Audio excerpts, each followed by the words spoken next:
In this video, we will look at the solution for the assignment 1 which you have seen in the previous lecture. Here I am at section 04 class methods, assignment 1 solution. So assignment 1.md file is what I have opened here, which defines as the two exercises I have mentioned in the problem statements. The first one is for the course class, add the following: a private field subjects of type list to store the list of subjects, and then expose a public property subjects, and then need to add two methods, namely add subject and then remove subject. Before I proceed to the solution, I want to make it clear that you should try it at your side before you look at this solution, so that even if you're going to make some mistakes while creating the solution, you will learn when you apply the concepts you had learned by yourself. I hope you have already tried the solution at your IDE and then you are going to verify this solution using this specific video. Let us get started with writing the actual solution for this specific problem statement. Let me go to the assignment 1 solution, the cms.ui.models, then course.cs. So here I have the sample code which you have seen in the previous videos. We will implement the solutions in this specific file. First, we will minimize the window and we'll split the editors so that we can see both the assignment statements as well as the solution at one window. Okay. So we have both the windows in place. Let's start with the first exercise and see how to implement the same in our IDE. The first exercise being, for the course class, add the following: a private field subjects of type list to store the list of subjects for the course. This was mainly included so that you know how to use this private variable in the getter, setter methods as well as the normal methods which we can add to the course class. Next, we go ahead and write the actual private variable, private list of course subject. We'll name our private variables as simply subjects equals new list of course subjects. For the list collection, we need to add the namespace. Let's get to the shortcut using system collections.generic. So they should be able to add the references required in order to use the list collection. Once we have defined this private variable subjects, we have completed the first part.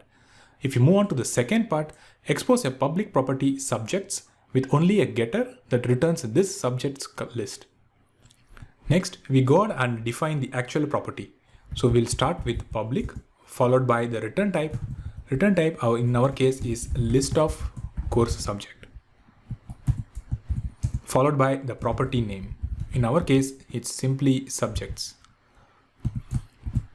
Then it had mentioned to include only the getter method.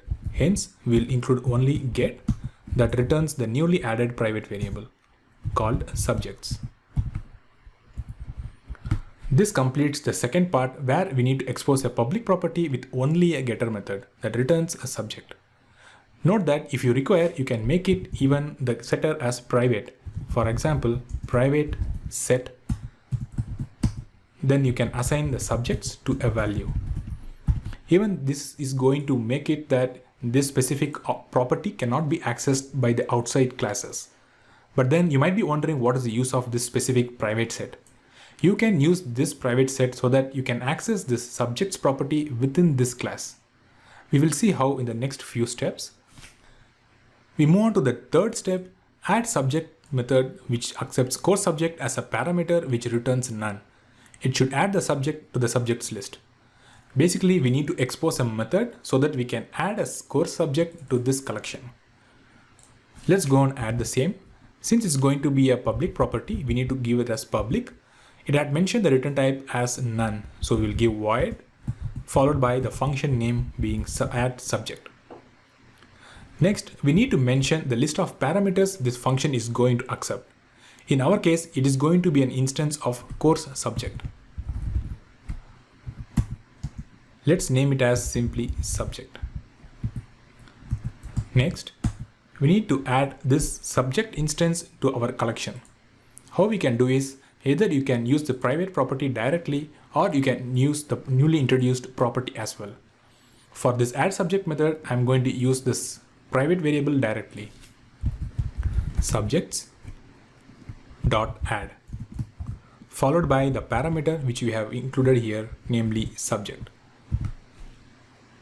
So this is going to pick the subject instance which you have passed to this method, and it will add this to the collection, namely subjects. Next, we move on to the final part of this exercise 1, where we need to add a method called remove subject, which accepts course subject as a parameter which returns none. It should remove the course subject from the subjects list. It is very similar to the previous method, except that instead of adding, it has to remove. Public void remove subject. It has to accept an object of type course subject. We'll name it as simply subject. Then we have to remove it from our collection. Hence subjects.remove followed by our parameter, basically subject. Hence, when the method is called, whichever object is being passed to this specific method, it will be removed from this collection. In order to illustrate the usage of property, I was telling you that we can either use the private variable or we can directly refer the properties as well. So let's go and try it. So here, this subject refers to the public property which we have added here. So either you can follow the private variable or you can directly use the public property within this class. However, outside this course class, you need to use only this specific property because that only has the public access. Since this is private, this private variable will not be exposed outside. This completes the first exercise. Next, we move on to the second part.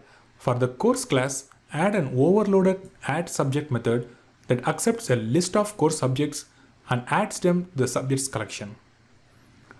The main purpose of including this exercise in order to illustrate the usage of overloading in C#. We have seen before that in order to overload a method, we need to use a similar signature, except that the list of parameters should be different. So in our case, let's go ahead and copy this add subject method and paste it. In this overloaded method, the difference is going to be that this accepts a list of course subjects. If you refer to our add subject, it had accept a single parameter called course subject. However, in this overloaded method, we need to pass a list. Either it can be an array or it can be a list. So let's go on and use it as a list.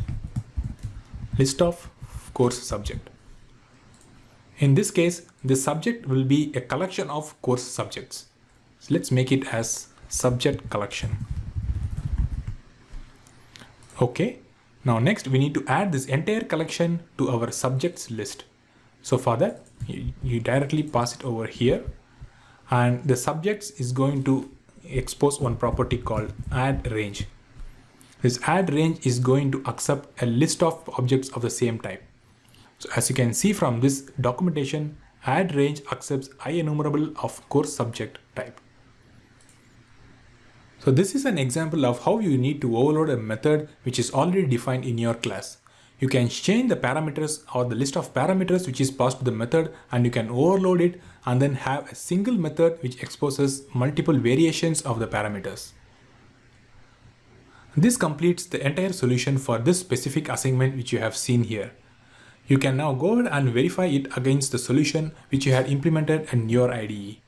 In case of any clarification required, you can go back to any of the related lectures and watch it again so that you understand these properties and methods in a more clearer fashion. See you in another video.